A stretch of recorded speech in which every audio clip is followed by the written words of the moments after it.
Hello दोस्तों, नमस्ते प्रणाम। मैं घूंघट वाली 960 अपने यूट्यूब चैनल में आप सभी का स्वागत करती हूं। तो दोस्तों, आज मैं अपने जौनपुर के अनुराग हत्याकांड पे एक बहुत ही दर्द भरा गीत बनाई हूं और गीत को आप सबके बीच ला रही हूं। कैसे लगेगा गीत कमेंट में ज़रूर बताइएगा दोस्तों। बन गई जमीन दुश्मनवा हो, छिनल माई के लाल, कटल बहिनी के भाई। बन गई जमीन दुश्मनवा हो, छिनल माई के लाल, कटल बहिनी के भाई। 40 साल के रहल झगड़ावा, 1.5 बिस्सा जमीन के करनावा। अरे काहे बनल निशाना ललनवा हो, छिनल माई के लाल, कटल बहिनी के भाई। काहे बनल निशाना ललनवा हो, छिनल माई के लाल, कटल बहिनी के भाई। 5 बहिन के इकलौता बीरनवा, सुंदर मुखड़ा अनुराग रहल नमावा।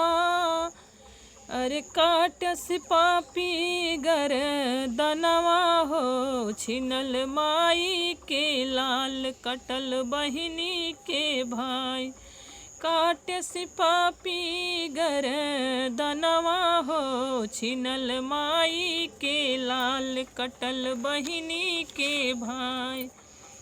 बन गई जमीन दुश्मनवा हो, छिनल माई के लाल, कटल बहिनी के भाई। माई बपैया बूढ़ाई के सहरवा, 5 बहिन बीच पीठ के ढकनवा। माई बपैया के बुढ़ाई के सहरवा, 5 बहिनिया के पीठ के ढकनवा। अरे कैलस पापी सपनवा हो, छिनल माई के लाल, कटल बहिनी के भाई। अरे कैलस पापी सपनवा हो, छिनल माई के लाल, कटल बहिनी के भाई। जौनपुर के रहल समाचरवा हो, छिनल माई के लाल, कटल बहिनी के भाई। बन गई जमीन दुश्मनवा हो, छिनल माई के लाल, कटल बहिनी के भाई। तो दोस्तों, ये था मेरा अनुराग हत्याकांड पे एक दर्द भरा गीत। आप सबको कैसी लगी कमेंट में ज़रूर बताइएगा दोस्तों।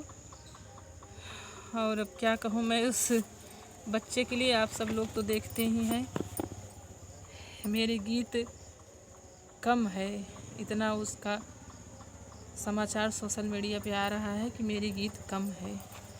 तो दोस्तों, फिर मिलूँ कोई अगली नेक्स्ट वीडियो में अच्छी गीत के साथ। तब तक के लिए नमस्ते प्रणाम।